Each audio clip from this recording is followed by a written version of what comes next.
Hello my dear student, स्वागत है आपका आपके अपने educational channel iconic Sangeeta maths academy में। कैसे हैं आप लोग? आई होप सब लोग अच्छे से होंगे और अपनी स्टडीज़ भी अच्छे से कर रहे होंगे। और आप लोग नई क्लास में प्रमोट हो गए होंगे, है ना। तो देखिए, मैं आज आप लोगों के लिए लेकर आई हूँ, आज से मैं एक नई सीरीज़ स्टार्ट करने वाली हूँ। एक बुक है वर्क बुक, ये ग्रेड 7 की वर्क बुक है। ठीक है, इसमें आपको प्रैक्टिस करने के लिए बहुत सारे क्वेश्चंस मिलेंगे। जो भी आप चैप्टर्स पढ़ेंगे उनके अकॉर्डिंग अगर आपको प्रैक्टिस के लिए क्वेश्चंस चाहिए तो वो यहाँ पर आपको मैं उनके सॉल्यूशंस बताने वाली हूँ। तो ये एक स्पेक्ट्रम मैथ्स है। ठीक है, इसमें आपको क्वेश्चंस करने के लिए बहुत सारे मिल जाएंगे, जिसके आज से हम क्या करेंगे, सॉल्यूशंस पढ़ेंगे। ठीक है, तो चलिए विदाउट एनी डिले देखते हैं कि इसमें किस तरह के क्वेश्चंस और क्या क्या चीज़ें हम पढ़ेंगे।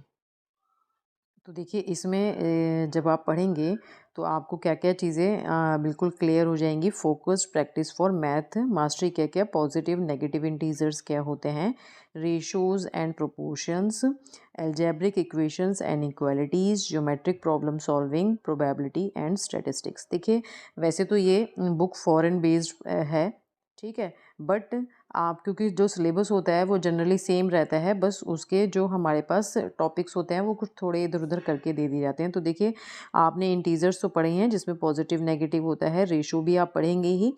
ठीक है, तो जैसे जैसे आप पढ़ेंगे उसके अकॉर्डिंग इसमें सारे टॉपिक्स आपको गिवन है और उसके लिए आपको बहुत ही अच्छे क्वेश्चंस इसमें मिलने वाले हैं। ठीक है, साथ में इसमें आपको आंसर की भी दी होगी, बट आंसर की आपको ज़रूरत ही नहीं पड़ेगी क्योंकि मैं आपको समझा दूंगी। ठीक, तो देखिए इस बुक से आप क्या क्या सीखेंगे ये हम देखते हैं। इस बुक से आप देखिए क्या क्या सीखेंगे। रेडीनेस, प्रिपेयरिंग आपके बच्चों को, या आप अगर खुद देख रहे हैं या अगर पेरेंट देख रहे हैं, preparing your child for the upcoming school year, मतलब आगे 8th 9th क्लास में भी बिल्कुल भी आपको कोई प्रॉब्लम्स नहीं आएंगी। Skills and standard, supporting your child with subject and skill based practice, पूरी स्किल बेस्ड प्रैक्टिस उन बच्चों की हो जाएगी। Providing your child with the essential skills and strategies for test day success, क्योंकि इसमें टेस्ट भी दिए हुए हैं।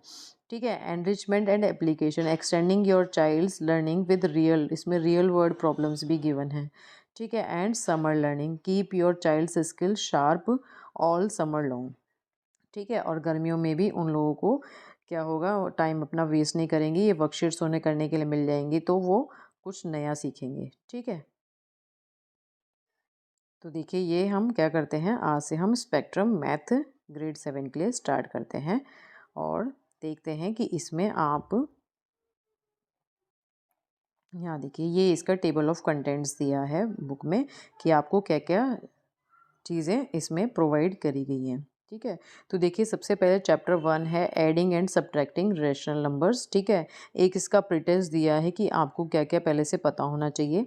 फिर आपको कुछ इसमें लेसन्स यानी 9 एक्सरसाइजेज दी गई हैं, कुछ एक्सरसाइज को इसमें पार्ट्स में भी डिवाइड किया गया है और इस पर बेस्ड आपको एक पोस्ट टेस्ट भी दिया गया है, जिससे कि आपको पता चल जाए कि आपने जो भी इन चैप्टर्स में पढ़ा है यानी जो आपने करी है उस पर बेस्ड जो आपका टेस्ट दिया गया वो आप कर पा रहे हैं या नहीं कर पा रहे हैं। ठीक है, तो स्टार्ट करते हैं चैप्टर 1 से, adding and subtracting rational numbers. ठीक है, ये सारे के सारे इसमें दिए होंगे। तो यहाँ देखिए ये आ गया आपके पास पहला चैप्टर। ठीक है, क्या आ गया, ये आपके पास फर्स्ट चैप्टर आ गया। इस फर्स्ट चैप्टर में आपको क्या दिया, अच्छा सॉरी हम यहाँ नीचे पहुँच गए हैं।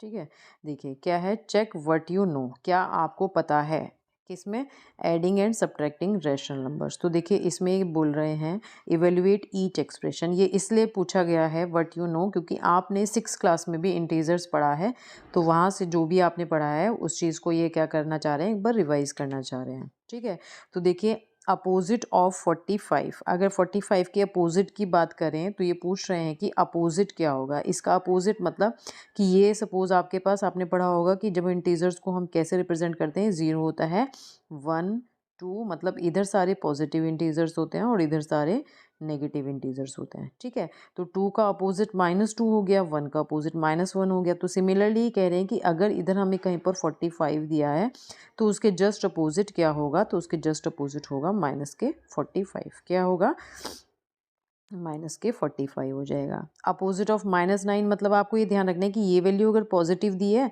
तो उसी की वही वैल्यू को आप नेगेटिव में लिख दीजिए। जैसे यहाँ नेगेटिव में दी है तो यहाँ पे आप पॉजिटिव में लिख दीजिए।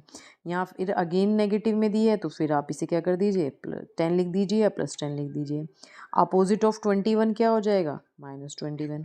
अपोजिट ऑफ 6 क्या हो जाएगा, -6। अपोजिट ऑफ -31 क्या हो जाएगा, 31। ठीक है, तो इस तरह से आपको ये वाला यहाँ तक के क्वेश्चंस यहाँ तक के करना है। ठीक है, अब नेक्स्ट आता है इसमें ये एक साइन के अंदर आपको 7 दिया है। इसका मतलब होता है एब्सोल्यूट वैल्यू। एब्सोल्यूट वैल्यू मतलब कि बिल्कुल एग्जैक्ट वैल्यू क्या आएगी किसी की, है ना। तो देखिए इस एब्सोल्यूट यानी ये जो 2 लाइनों के अंदर कोई वैल्यू दी थी, इसका मतलब होता है कि इसके अंदर जो भी वैल्यू दी है, जब हम इसको इससे बाहर निकालेंगे तो वो हमेशा कैसी होगी, पॉजिटिव होगी। अगर इसके अंदर वैल्यू कैसी दी है, हमें पॉजिटिव दी है, तो ऑलरेडी हमें पता है कि जब इससे आंसर हम 7 को बाहर लिखेंगे तो वो पॉजिटिव ही लिखेंगे। ठीक है, बट जैसे वैल्यू किस में आ जाती है, नेगेटिव में आ जाती है, तो भी इन 2 लाइनों का मतलब है कि जो वैल्यू बाहर आएगी वो पॉजिटिव होकर ही आएगी। ठीक है, जैसे ये 58 है, ये पॉजिटिव है तो बाहर आकर ये 58 ही होगा। बाहर आने का मतलब है कि ये दोनों चीज़ें ये जो हमारे 2 परपेंडिकुलर लाइन सी, जिसे हम क्या बोलते हैं, एब्सोल्यूट वैल्यू बोलते हैं, ये हमारी हट जाएंगी और बाहर जब हम लाएंगे इस वैल्यू को तो ये कैसी होंगी, पॉजिटिव होंगी। सिमिलरली अब यहाँ देखिए ये वाला जो साइन है हमारा माइनस का, इसको इन्होंने साइन के अंदर नहीं दिया है। किसके, ये जो हमें 2 परपेंडिकुलर लाइन्स हैं इसके अंदर नहीं दिया, तो इट मीन्स यहाँ पर जो ये वैल्यू आएगी वो बाहर आके तो पॉजिटिव ही रहेगी, बट क्योंकि माइनस बाहर दिया है तो ये माइनस तो रहेगा ही रहेगा। क्लियर है। ठीक है, अब देखिए जैसे इसमें है, ये माइनस तो रहेगा ही रहेगा, तो ये माइनस तो मैंने बाहर लिख दिया। अब अगर इसके अंदर इस साइन के अंदर पॉजिटिव या नेगेटिव वैल्यू होती है तो वो बाहर आके कैसी होती है, पॉजिटिव होती है, तो इट मीन्स पॉजिटिव वैल्यू बाहर आएगी। बट क्योंकि एक साइन बाहर माइनस का दिया हुआ है तो वो माइनस साइन भी साथ में लगेगा, तो इट मीन्स ये कैसी आएगी, माइनस के 56 वैल्यू आएगी। सिमिलरली अब -39 को हम ओपन करेंगे तो ये क्या हो जाएगा, +39 हो जाएगा। ठीक है, नेक्स्ट इसमें दिया है आपको identify the property of addition describe as commutative, associative और आइडेंटिटी। ठीक है, इसमें आपको बताना है, आइडेंटिफाई करना है कि इसमें कॉम्यूटेटिव प्रॉपर्टी यूज़ हो रही है, इनमें एसोसिएटिव यूज़ हो रही है या आइडेंटिटी यूज़ हो रही है। ठीक है, तो देखिए the sum of any number, कोई एक नंबर है, सपोज 7 है, and zero is the original number, मतलब किसी नंबर में अगर हम ज़ीरो ऐड करें तो वापस हमें वही नंबर मिल रहा है। तो ये कौन सी प्रॉपर्टी होती है इन तीनों में से, कॉम्यूटेटिव, एसोसिएटिव और आइडेंटिटी, तो ये होती है आइडेंटिटी प्रॉपर्टी। कौन सी होती है ये, आइडेंटिटी प्रॉपर्टी होती है। ठीक है, तो इसका आंसर हो जाएगा आइडेंटिटी। नेक्स्ट में पूछा है when 2 numbers are added the sum is the same regardless of the order of addends, मतलब ये कह रहे हैं कि जब हम 2 नंबर्स को ऐड करते हैं, मान ली 2 + 3 को हमने ऐड किया और इसका ऑर्डर चेंज करके हमने 3 + 2 को ऐड किया, तो ये कह रहे हैं कि ये सेम रहता है। क्या रहता है, ये सेम रहता है, मतलब जो सम आएगा वो सेम ही आएगा। तो यहाँ पर कौन सी प्रॉपर्टी यूज हो रही है, कॉम्यूटेटिव प्रॉपर्टी, तो यहाँ पर हम क्या लिख देंगे, कॉम्यूटेटिव प्रॉपर्टी लिख देंगे। ठीक है, नेक्स्ट है हमारे पास इसमें व्हेन 3 और more numbers are added the sum is the same regardless of how the addends are grouped, मतलब जो चीज़ इन्होंने सेकंड यहाँ 7th वाले क्वेश्चन में 2 नंबर्स के लिए बोली थी, वही चीज़ ये कह रहे हैं कि 3 या 3 से ज़्यादा नंबर्स को जब हम ऐड करते हैं तो उनका जो सम है वो सेम रहता है, चाहे जब हम उसका ऑर्डर भी यानी जो उनकी ग्रुपिंग है वो चेंज कर देते हैं। मीन्स कि हमने सपोज क्या करा, 7 + 5 + 2 किया, या 7 बाद में ऐड किया और 5 + 2 को पहले ऐड कर लिया, तो 7 + 5 12, 12 + 2 14, है ना। या फिर हम ऐसे करें 7 + 5 + 2 क्या, 7, ये भी 14 आएगा। तो यहाँ पर भी क्या है, हमारा सम सेम आ रहा है। कैसा आ रहा है, सेम आ रहा है। तो यहाँ पर कौन सी प्रॉपर्टी यूज हो रही है, एसोसिएटिव। कौन सी यूज हो रही है, एसोसिएटिव, तो ये आंसर हो जाएगा इसका एसोसिएटिव। तो ये इसमें प्रॉपर्टीज़ हैं किसकी, इंटीजर्स की। अब इसी में आप सारे पॉजिटिव ना लेके नेगेटिव और पॉजिटिव नंबर्स भी ले सकते हैं। ठीक है, अब देखिए नेक्स्ट इसमें 9th क्वेश्चन में दिया है 7, मतलब इसमें आपको सिंपली इसको सॉल्व करके दिखाना है। 7 + 1 + 9, तो 7 1 + 9 को हम पहले ऐड करेंगे, है ना, तो कितना हो जाएगा 10, 10 + 7 17, तो 17 इज इक्वल टू, और 7 + 1 किया हमने 8, 8 + 9 इज 17, तो ये इसका हो गया। ठीक है, नेक्स्ट 10th क्वेश्चन में क्या है, अच्छा इसी में एक चीज़ 9 में यहाँ पे बी में इधर ये भी दिया है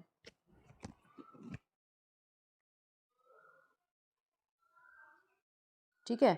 तो यहाँ पर क्या है, अच्छा यहाँ पर भी हमें प्रॉपर्टी ही बतानी है, सॉरी। तो यहाँ पर हमारी प्रॉपर्टी हो जाएगी कौन सी, एसोसिएटिव प्रॉपर्टी हो जाएगी।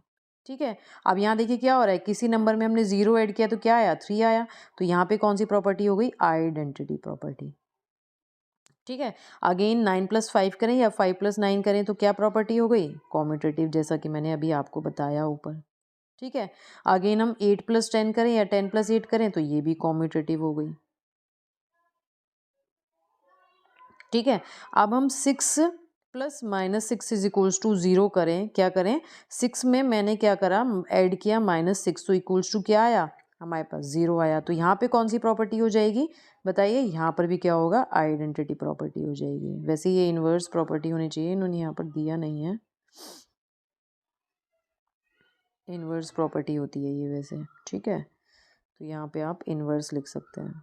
ठीक है, कि इसमें हम क्या ऐड करें कि हमें क्या मिले, रिजल्ट में 0 मिले। 6+3+7 करें या 6+3+7 करें तो ये हमारी कौन सी प्रॉपर्टी हो जाएगी, एसोसिएटिव। कौन सी हो जाएगी, एसोसिएटिव।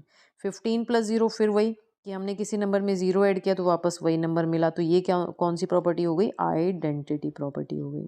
ठीक है। और ये कौन सी हो गई, फिर से अगेन कॉम्यूटेटिव प्रॉपर्टी। कौन सी हो गई, ये हमारी कॉम्यूटेटिव प्रॉपर्टी हो गई। ठीक है। तो आज हमने ये चेक व्हाट यू नो पहले किया है। ठीक है, पहली वाली एक्सरसाइज की है, जो कि जिसमें ये आपको प्री टेस्ट, इसको ये क्या कह रहे हैं कि ये प्री टेस्ट है, मीन्स कि अब जो आप पहले से पढ़ के आए हैं 6th क्लास से, ठीक है, उतना आपको कितना याद है वो चीज़ यहाँ पर ये एक बार रिवाइज करना चाह रहे हैं। ठीक है। तो आज हम क्या करेंगे, इतना ही करेंगे, इसकी 1 बाय 1 हम एक एक शीट लेके चलेंगे। ठीक है, जिससे कि आप लोग साथ के साथ कर सकें इसको। ठीक है। नेक्स्ट कल की वीडियो में हम फिर नेक्स्ट करेंगे। ठीक है। ये सारा का सारा आज हमने कर लिया है, इसको आप रिवाइज करिए। ठीक है, अपनी नोटबुक्स में भी आप इसको नोट करके कर सकते हैं, क्योंकि नोट करके करेंगे तो क्या होता है, जो भी चीज़ें हम जब नोट करके करते हैं तो वो हमें ज़्यादा अच्छे से लर्न रहती हैं और ज़्यादा अच्छे से हम उसको सीख पाते हैं। तो चलिए मिलते हैं कल इसकी नेक्स्ट वीडियो के साथ, यानी नेक्स्ट शीट के साथ। तब तक के लिए बाय।